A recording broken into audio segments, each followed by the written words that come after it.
just one barrel. Oh.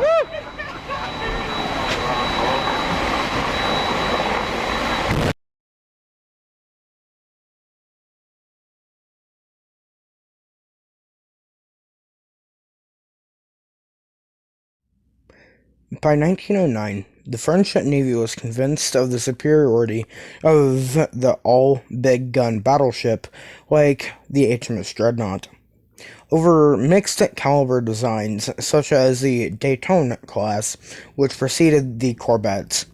The following year, the new Minister of the Navy, Augustin de Leperti, selected a ship that was comparable to the foreign dreadnoughts that under construction to be built as part of the 1906 naval program. The ships were 166 meters, or 544 feet 7 inches long overall, and had a beam of 27 meters, or 88 feet 7 inches, and a mean draught of 9.04 meters, or 29 feet 8 inches. They displaced 23,475 tons, or 23,104 long tons at normal load, and 25,579 tons, or 25,175 long tons at deep load. Their crew numbered 1,115 men as a pirate ship, and 1,187 when serving as a flagship. The ships were powered by two license-built Paterson steam turbines each driving two propeller shafts. Unlike her sister ships, Courbet had 24 Nicholas boilers to provide steam for the turbines. These boilers were cold burning with auxiliary oil sprayers and were designed to produce 28,000 metric horsepower. The ships had a designed speed of 21 knots, although Courbet only achieved or reached 20.8 knots during her sea trials. The Courbet class ships also carried enough coal and fuel oil to give them a range of 4,200 nautical miles at a speed of 10 knots. The main battery of the Courbet class consisted of 12 Cannon D 305mm or 12-inch LEE or MLE 1906 through 1910 guns, mounted in 6 twin gun turrets, with 2 pairs of super-firing turrets fore and aft of the superstructure, and a pair of wing turrets amidships. Their secondary armament was 22 Cannon D 138.6mm or 5.5-inch MLE 1910s, which were mounted singly in casemates on the hull. 4 Cannon D 47mm 1.9-inch ML 1902 Hotchkiss guns were fitted, 2 on each broadside in the superstructure. They were also armed with 4 450mm or 17.7-inch submerged torpedo tubes, a pair on each broadside, and could stow 10 mines below decks. The ship's waterline belt ranged in thickness from 140 to 250 millimeters and was thickest amidships. The gun turrets were protected by 250 to 360 millimeters of armor and 160 millimeters in plates protecting the casemates. The curved armored deck was 40 millimeters thick on the flat and 70 millimeters on the outer slopes. The conning tower had 266 millimeters thick face and sides. Courbet was ordered on the 11th of August 1910 and named after Admiral Courbet. She was laid down on the 1st of September 1910 at the Arsenal d'Ort and launched on the 23rd of September 1911. Shortly after finishing her machinery trials, she ferried the President of France, Raymond Poitiers, to Britain for a short visit on the 24th and 26th of June 1913. Courbet was completed on the 8th of October at a cost of 57,700,000 F, and was compromised into the fleet on the 19th of November. Courbet and her sister ship Jean Bart were assigned to the 1st Battle Division and of the 1st Battle Squadron of the 1st Naval Arm at Toulon in mid-November, and Courbet became the flagship of Vice Admiral Austin de Robert, commander of the 1st Battle Squadron on the 5th of January 1914. By the time that France declared war on Germany on the 2nd of August, Courbet had been relieved of her assignment of the 1st Division because Boat de Leopard had become commander of the 1st Navy or Naval Arm, and the ship was now the fleet flagship. Since the whereabouts of the German battlecruiser SMS Godin was unknown, he split his forces into 3 groups to cover the movements of troop convoys between French North Africa and metropolitan France. He accompanied the 2nd Battle Squadron, or Group B, to Boc France, or French Algeria, in Courbet, before rendezvousing with her sister Jean Bart in France, off of Venezuela, Spain, to escort them to Toulon, because the guns of the former were malfunctioning and the later was so new that she did not have any ammunition aboard. On the 7th of August, Courbet and the battleship Concert took over the escort of the convoys from Algiers and then recoiled in Toulon. When France declared war on Austro-Hungary on the 12th of August, Boat de Leopard decided on a sortie with the Adriatic, or into the Adriatic, intending to force the Austro-Hungarian fleet to give battle. After rendezvousing with a small British force on the 15th, he ordered his forces to split, with the battleships headed for Ontario, Italy, while the armored cruisers patrolled off the Albanian coast. Before the 2 groups got very far apart, several Austro-Hungarian ships were spotted on the 16th of August, and the Allied fleet was successful in cutting off and sinking the protected cruiser SMS Vendetta off of Artevere. The destroyer SMS Yulon managed to escape. The following day, Boat de Leopard transferred his flag to Jean Bart.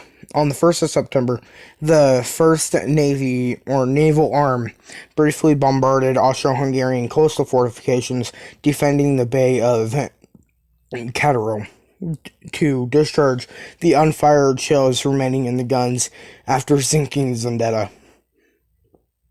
Aside from several uneventful sorties into the Adriatic, the French capital ships spent most of their time cruising between the Greek and Italian coasts to prevent the Austro-Hungarian fleet from attempting to break out of the Adriatic. The torpedoing of Jean Bart on the 21st of December by the Austro-Hungarian submarine U-12 showed that the battleships were vulnerable to this threat, and they were withdrawn to spend the rest of the month further south at an anchorage in Nivert Bay. On the 11th of January, 1915, the French were alerted that the Austro-Hungarian fleet was going to sortie from its base at Pola, so Courbet, Paris, and France led the naval arm north to the Albanian coast. It proved to be a false alarm, and they were back at their moorings 3 days later. In the meantime, the ships patrolled the Loined Seas. The Italian declaration of war on Austro-Hungary on the 23rd of May, and the Italian decision to assume responsibility for naval operations in the Adriatic allowed the French navies to withdraw to either Malta or Betsis French Tuisa to cover the Otranto Barrage. At some point during the year, Courbet's 47mm guns were put on high-angle mountings to allow them to be used as anti-aircraft AA guns. They were later supplemented for a pair of 40 or 75mm 3-inch MLE 1891G guns on anti-aircraft mounts. On the 27th of April, 1916, the French began using the port of Austro-Hungary and the Greek island of Caspania as a base. All around this time, many men from the battleship's crew were transferred to anti-submarine ships. At the beginning of 1917, the French began to use the Greek island of Corfu as well, but shortages of coal severely limited the battleship's ability to go to sea. In 1918, they were almost immobile, leaving Corfu be only for maintenance and repairs. On the 1st of July, the naval arm was reorganized with Courbet, Paris, and Jean Bart, assigned to the 2nd Battle Division of the 1st Battle Squadron. At some point during the year, Courbet's mainmast was shortened and mortarized, and a mortarized winch was installed to allow her to operate a kite balloon, but this was not successful. After the war ended on the 11th of November, Courbet returned to Toulon for a refit. The ship was briefly placed in reserve before she became Vice Admiral Charler's flagship between the 6th of June 1919 to the 20th of October 1920. On the 10th of February 1920, the first naval arm was disbanded and replaced by the Eastern Mediterranean Squadron and its western counterpart. All of the corvettes assigned to the first battle squadron of the later unit, with Courbet, Jean Bart, and the Paris in the first battle division, and France in the second battle division. Charler commanded both the 1st Division and the Western Mediterranean Squadron at this time. The two squadrons were combined into the Mediterranean Squadron on the 20th of July, 1921. The following year, she became a gunnery training ship at Toulon, but she suffered a severe boiler fire on the 6th of June, 1923 that required repairs. So she was given the first of her modernizations between the 9th of July 1923 and the 16th of April 1924 at Le Sire. This included replacing 4 boilers with oil-fired dew temple boilers and trunking together her 4 together her two forward funnels. The maximum elevation of the main armament was increased from 12 degrees to 23 degrees, which increased their maximum range to 26,000 meters. Her existing AA guns were replaced with four 75mm Molly 1918 AA guns, and her bow armor was removed to make her more seaworthy. A new tripod mast with a fire control position at its top was fitted. A bar and shroud 4.57-meter rangefinder was positioned on the roof of the fire control position, and an external bar and shroud FX2 7.6-meter coincidence rangefinder was installed on the roof of the aft superfiring turret, replacing the 2-meter instrument inside the turret. She had another boiler fire on the 1st of August 1924, burning 13 men, of whom 3 later died of their wounds, and remained under repair for the rest of the year. Courbet and the battleship Providence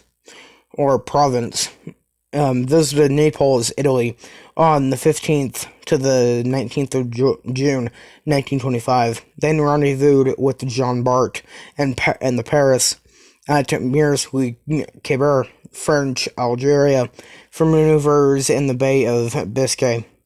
With the Atlantic-based ships that began on the 26th. Afterwards, the assembled ships were relieved or reviewed by the President of France, Gaston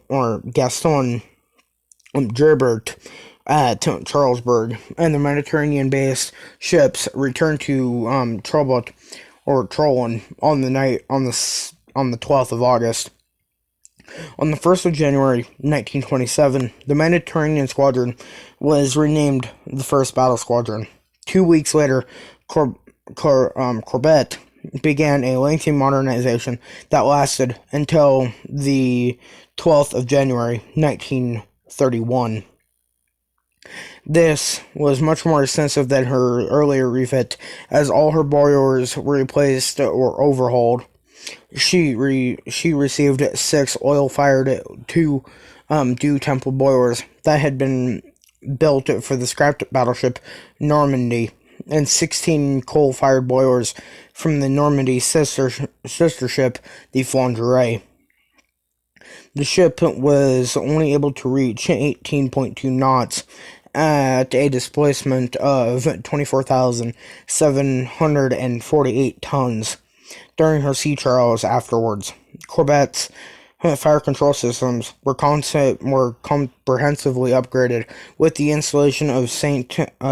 Truman Grant systems as a director control tower, or DCT, on the top of the tripod mast, and all her original rangefinders were replaced, with the exception of 2-meter rangefinders in each turret. The DCT was fitted with a 7.57-meter Conance rangefinder, and a 3-meter stereo rangefinder was added to the DCT to measure the distance between the target and the shell splashes. Additionally, additional 4.57-meter rangefinders were added in a duplex mounting atop the control tower, or the conning tower, and another at the base of the main mast. The bar and shroud 7.6-meter instrument was removed, and a traversable 8.2-meter rangefinder was fitted to the roof of the forward superfiring turret. Directors with 2-meter rangefinders were also added to control the secondary guns.